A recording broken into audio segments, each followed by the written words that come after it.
I am 33, female. My husband is 40, male. We have been married for 14 years. Before I met my husband, I had a boyfriend who I was dating since my teens. He loved me so much. He loved me more than I loved him. I cheated on him with my husband and ended up marrying my husband. My ex-boyfriend wanted to propose to me, but he didn't have the financial means and was living with his parents. I have always been a hard-working woman, but at that time I wanted a man with means and was already set up financially. My boyfriend was still not mature enough for me. He's full of promises, but didn't have any job. Back then, he couldn't even afford a wedding ring, but was always promising to get married to me. I was more practical and want someone that was already established. After I cheated on my ex-boyfriend, I intentionally exposed it so he would know and leave me. He resented me and my future husband for that, and he had several public clashes with my husband. I knew my ex-boyfriend loved me, but I was too selfish back then to even notice how much I hurt him. The truth is, I chose my husband because he was the best choice for me at that time. He had the resources and had the means to provide for my future family. After we got married, we struggled a little bit before we started having children. I was a superstitious person, so I thought maybe my ex-boyfriend cursed us. The first one came after 5 years of marriage. We wanted our first kid right away after marriage, but we tried and tried and tried. At some point, we thought there was something wrong with us. We visited hospitals, we went for prayers, we drank the undrinkable, and did everything just to have kids. It never happened for us until 5 years later when I got pregnant. It was the happiest day of our lives. The pregnancy aside, our fears of not having a child was assuaged. We felt whole again. We felt capable. We felt like a family who has it all and can have it all. Our second child didn't waste time coming. It came when we were not even thinking of having a second child. The first one was barely 2 years old when I got pregnant again. 3 months after delivery, the pandemic happened.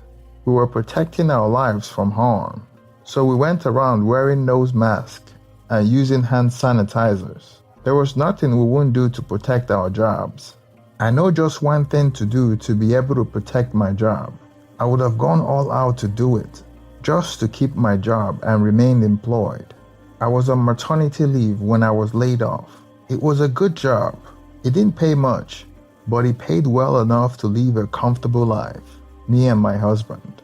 I remember waking up and thinking how bleak the future would be without my job.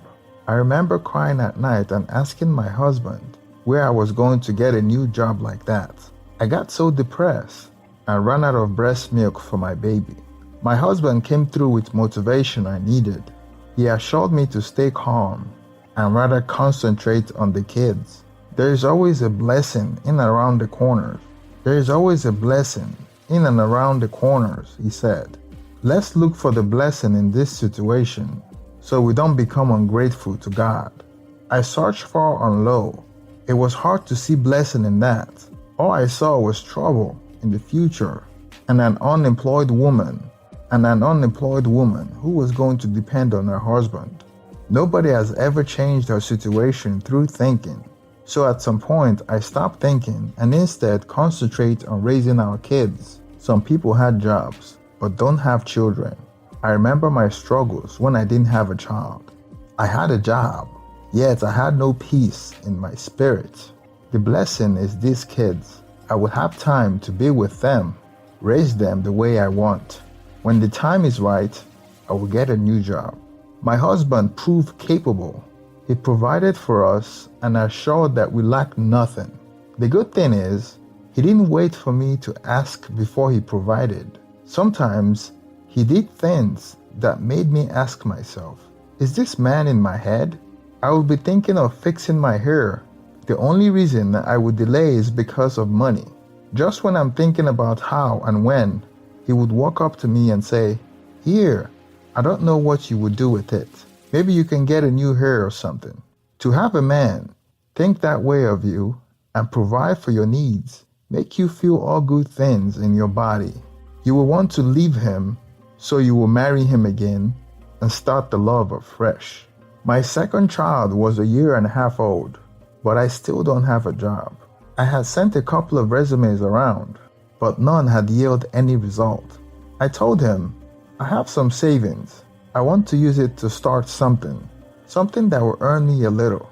When someday I get a job, I can stop it and enter the corporate world again. He answered, you don't have to worry so much. Keep sending resumes. Keep your money. Look at the situation in the world. It's not easy to start a business now. If you don't take care, you will lose your money. I didn't listen. I wanted to start something. One day I was searching online trying to find out things that I could do to keep myself busy. I came across a website that supplies personal sanitary equipment, wholesale. And what do you know? The name of my ex-boyfriend was listed as the manager of the company. It's been 10 years since I cheated on him and dumped him, and I haven't looked back. I heard he has started a family, but I didn't pay attention. The way he reacted when I left him was embarrassing and left a bad taste in my mouth. But I was curious now that I found out that he was running a medium-sized company that distributes personal protective equipment, among other things. I looked him up on Facebook and went to his profile. He was now a father of 2. There were no women in the picture, and his relationship status was not available. So I didn't know if he was married at the time, but I assumed he was. He looked very professional and proper, unlike how he used to look when we dated. I felt the need to message him. I expected him to respond when I sent him a message, but it took 2 days for him to respond. He didn't bring up the circumstances in which we separated, and I was glad he didn't, which made me assume he was over it. I informed him about my desire to be a distributor for personal sanitary equipment, and he told me to visit his office so we would have a meeting. When I came to his office, his secretary told me to wait in the lobby because he was having a meeting before me. About 15 minutes after my meeting was scheduled to start, he came out of his office and invited me in. He apologized for making me wait, and I told him that it was my pleasure. I stepped into his office and was surprised at how large and furnished it was. It was almost the size of my living room. It was clear that he has made it. Pictures on his wall boast of his achievements. I mentioned that I didn't know he went to the university or got an MBA. He said that I gave him the wake-up call, and it was all thanks to me. He said that he has been having meetings all morning and wanted to go to lunch, so he invited me to lunch. We drove in his car to a restaurant not far from his work. On our way to the restaurant, I asked him about his wife, and he told me that he separated from his wife because she felt like he was working too hard. I responded to him that when we were together, I couldn't get him to work, but now women are leaving him because he wouldn't stop working. He laughed at the irony. He corrected me by saying that she didn't leave him. He left her. It seemed awkward to me the way he tried to draw attention to the fact that he left her and not the other way around. I would soon find out later why he felt the need to correct that error. I was surprised that he wasn't mad or upset at me.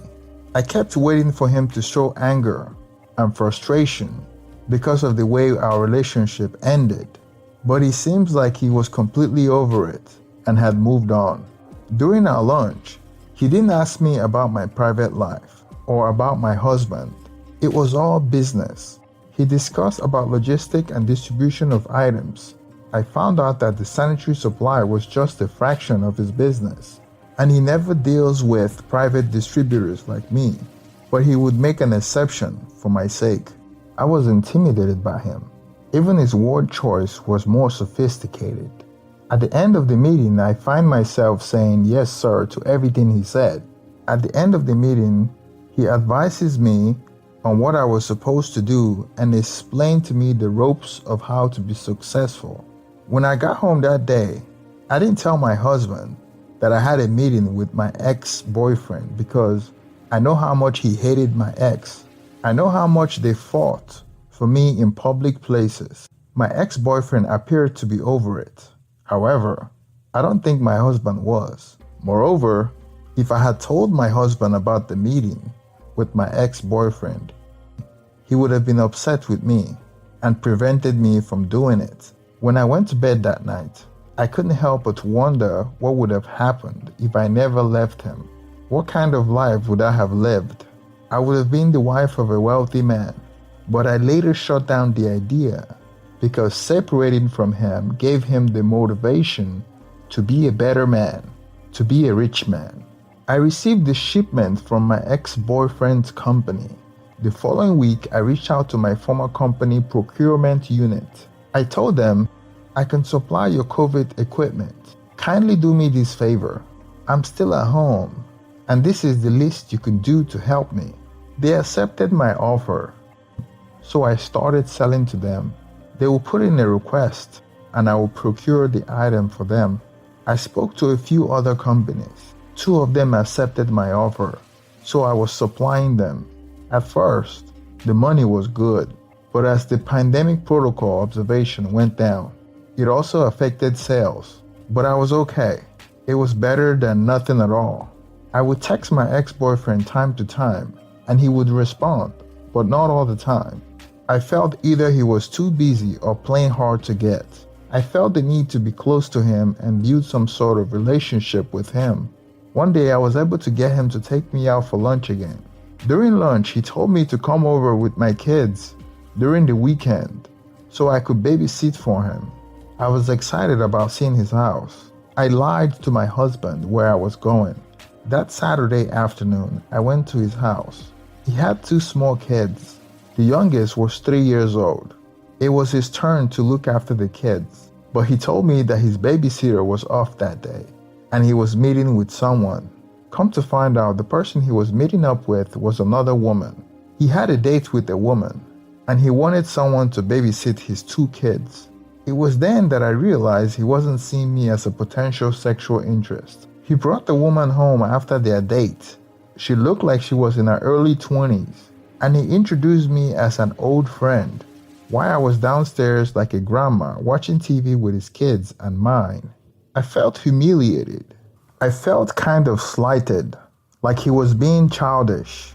I caught myself several times thinking that I should be that woman, or that he brought me here to humiliate me for what I did to him. I had to remind myself that I was married and shouldn't be thinking about that, and that he was single and free to sleep with whomever he wants. Although I thought he should have waited till his kids were with his ex-wife before bringing a woman in his house to sleep with. I remember my husband calling me that night asking me where I was, and I told him that I was babysitting for a friend. After his kids went to bed, I texted him that I was leaving because my kids must go to bed as well, and he came downstairs to walk me out. After that day, I tried to limit my contact with him. I was the one reaching out, so it didn't change anything from his angle. As the pandemic started to wane and the restrictions were relaxed, my business dropped drastically, and I was barely getting any sale. I was having to depend on my husband a lot more.